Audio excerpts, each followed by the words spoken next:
Just a bit about day trading. Well, day trading was at the beginning done for sort of just people retiring early. There's enough people that got their money tied up in the banks or whatever, yeah, or in banks, building sites or whatever, yeah, or bought a house and money's in the house or whatever, yeah, in a mortgage house property. But like today, I'm day trading, right? In the practice account. I can't do the real. But my balance was 37. My balance was 37 grand, 37.7 on Friday, and I got 3 trades in my open trades. So I did everything. I trade how I trade. Everyone trades how they want to trade. But, I did everything that probably shouldn't want to do. Is actually leave the trades open over the weekend, especially over a long weekend. It's a long weekend in the States. They're Labour Day, right? So their stock market wasn't open Monday in the States. So my trades were left open. They had no reserve, right? So they could have bumped it 30%. Could happen. Market opened half 2 this afternoon. I don't know what time it is now, but it's not even. It's just less than an hour ago. Right? And as soon as I logged into the account, as soon as the market opened in options, my balance went from 37,700 to 39.9. That's 6. So it rose in value by 6% in. People worry too much about.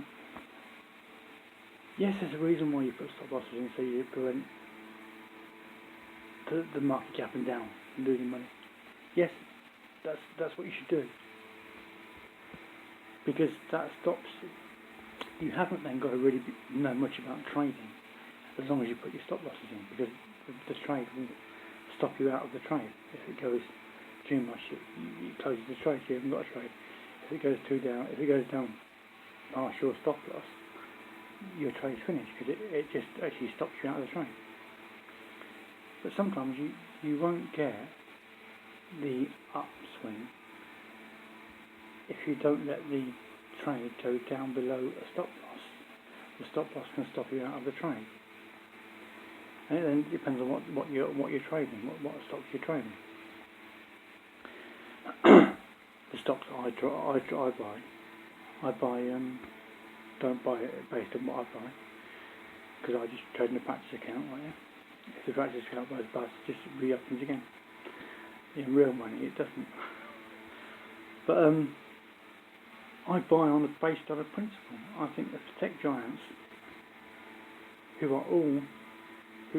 all co-founded trillion-dollar companies, whose stocks are on options, which I prefer option trading.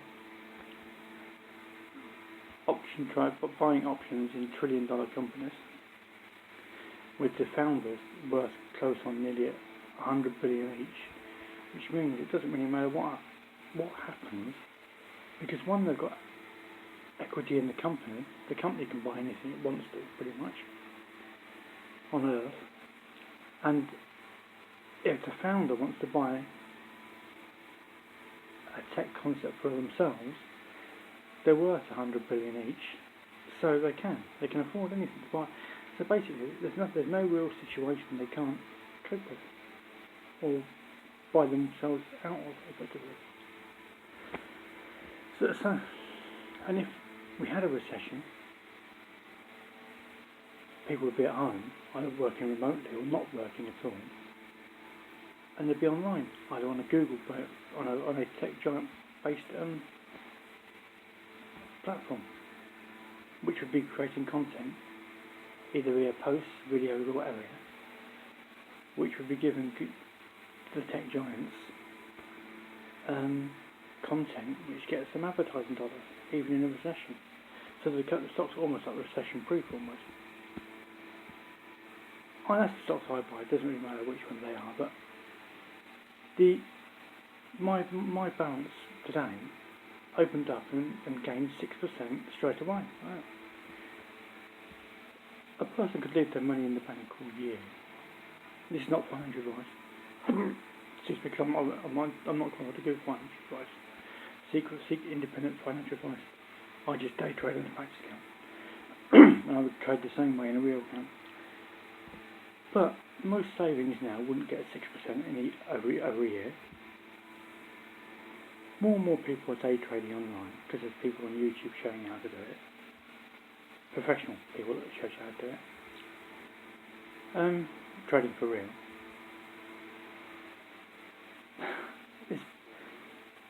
You can either work for a living, or your assets can work for you. The rich have their assets working for them, and the poor keep on working because they don't have any assets that can work for them.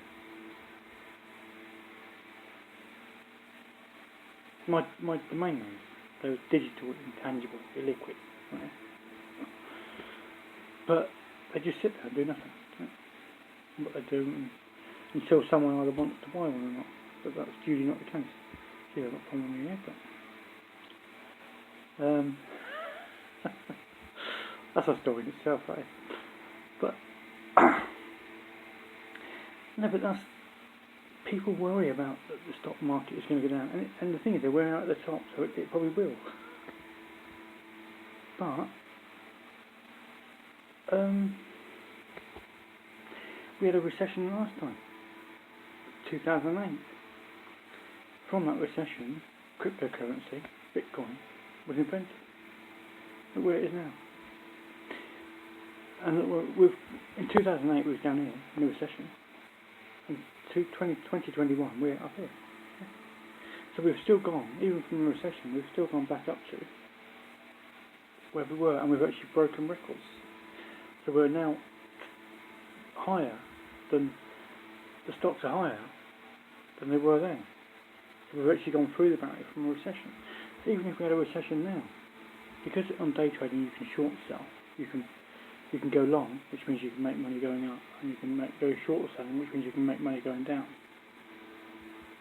So that if you're short selling and you make money going down and the stock goes up, you lose money when the stock goes up.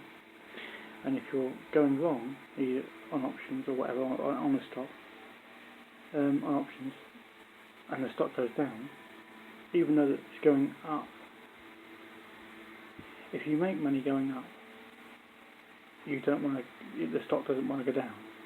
If you're buying a short or put option, and you're making money going down, you don't want the stock to go up. Whereas I actually tried going long, but this is just waffling. But this is it. More and more people are working online remotely from home. Either being eBay resellers, which is very popular at the moment, day trading, swing trading, options, stocks, domain names, buying NFTs.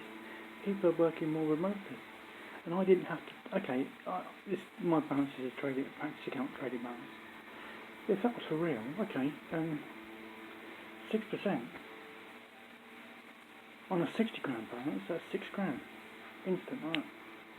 Made. And you just close the trades and walk away. It's knowing when to walk away from the stock market and to not be tempted to go back in again, trying to get more, and you can lose money that way. Make your money, close your trades, walk away.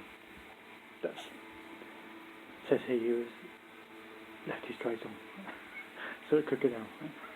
But I'm comfortable with the stocks that I own and the trades that I've bought, and I don't mind what they do.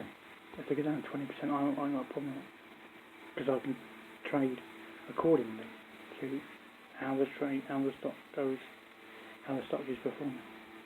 I don't mind if it goes, 10%, 20%, I'm okay with that, because I will stay in it for the waves. Day trading is like, all like, it's not really, it's not, the market doesn't react that way. They're only showing you the trades they've taken from this. Whereas your swing trading is like that. letting the market do what the market wants to do, and then just stopping it when you want to stop it. Stop the trade when you want to stop the trade. When you know that, you're comfortable swing trading, which means you don't mind having the trade open for 3 or 4 or 5 days a week, 2 weeks, 3 weeks, or whatever. Yeah. You don't really mind what the stock market does, because you can react accordingly and trade accordingly to what the stock market does, if that makes sense. And on a domain name perspective, I've got to let a domain name go, a proper peach of a domain name that's had 1,400 views in less than 12 months. And I've got to let it go to auction. And it's valued, I bought it for £5, and it's valued by an independent valuer at £5,000 plus. Got to go to auction. Oh dear. All good fun.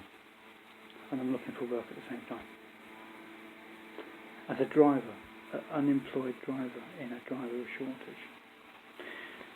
All good fun. Adios.